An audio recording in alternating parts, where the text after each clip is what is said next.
From the CISO series, it's Cybersecurity Headlines. These are the cybersecurity headlines for Thursday, May 14th, 2026. I'm Sarah Lane. Foxconn confirms North American factory attack.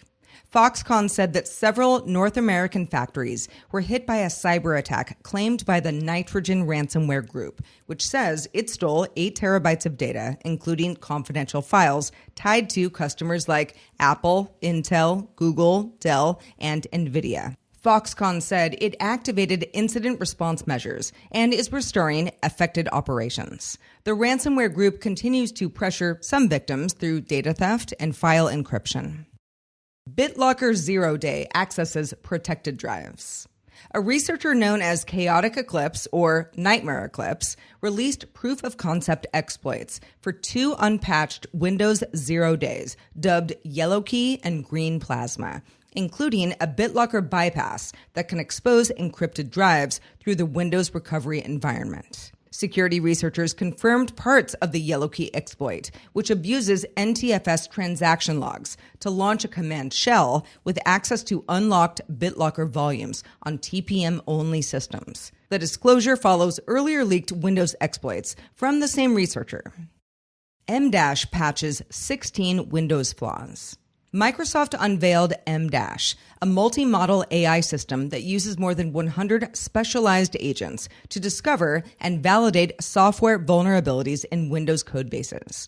The company said MDASH identified 16 flaws patched in this month's Patch Tuesday release, including 2 critical remote code execution bugs affecting Windows networking and authentication components. This follows similar AI-driven cybersecurity efforts from Anthropic and OpenAI.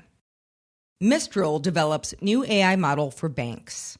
Bloomberg sources say Mistral AI is developing a cybersecurity-focused AI model for European banks, looking for alternatives to Anthropic's restricted access Mythos system.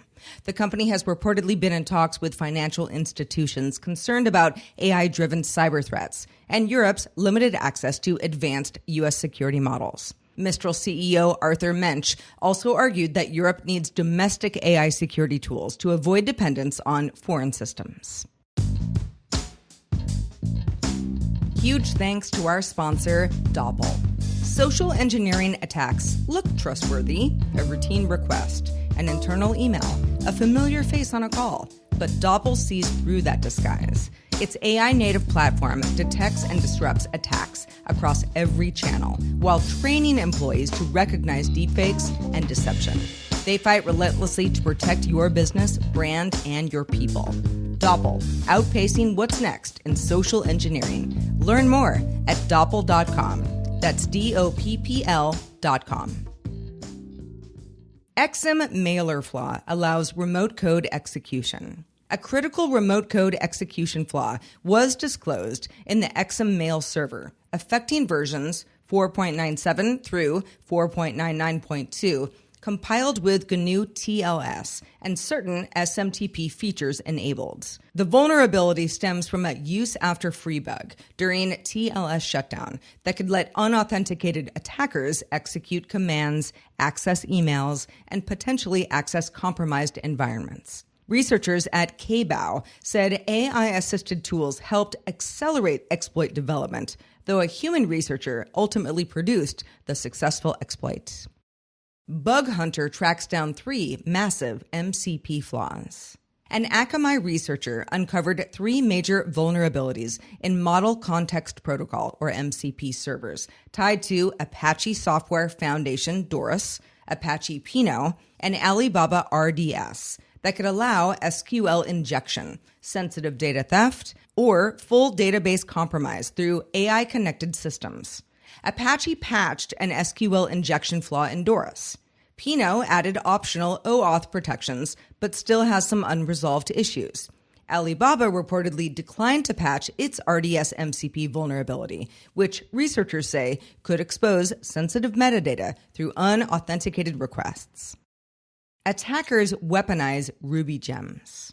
Socket researchers uncovered a campaign dubbed Gem Stuffer that abuses the Ruby Gems packet registry as a dead drop system for exfiltrated data rather than traditional malware delivery. More than 100 malicious gems scraped public-facing UK government websites and uploaded the collected data back to Ruby Gems using embedded API keys, letting attackers retrieve the information without dedicated command and control infrastructure. Researchers warn it highlights how software package registries could increasingly be abused as covert data transport layers in future supply chain attacks.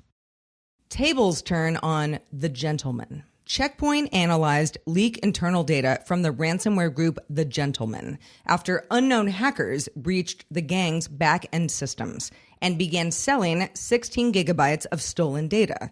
The leak revealed a structured ransomware-as-a-service operation led by an operator known as Zeta 88, with specialized members handling reconnaissance, credential access, negotiations, and malware development, with a 90-10 affiliate payout model. The group is said to rely on known vulnerabilities, common ransomware tooling, and some AI-assisted development. All security startups will tell you they talk to potential customers. The problem is that you limit your development when you only talk to CISOs who might buy. It's not the same guidance you'll get from a CISO who advises. That's the start of our discussion on this week's episode of Defense in Depth. Look for the episode, Why Cyber Startups Need CISO Advisors, wherever you get your podcasts. And if you have some thoughts on the news from today or about our show in general, be sure to reach out to us, feedback@CISOseries.com. We really want to hear from you. I am Sarah Lane, reporting for the CISO Series. You stay classy out there. I mean it. Cybersecurity headlines are available every weekday. Head to CISOseries.com for the full stories behind the headlines.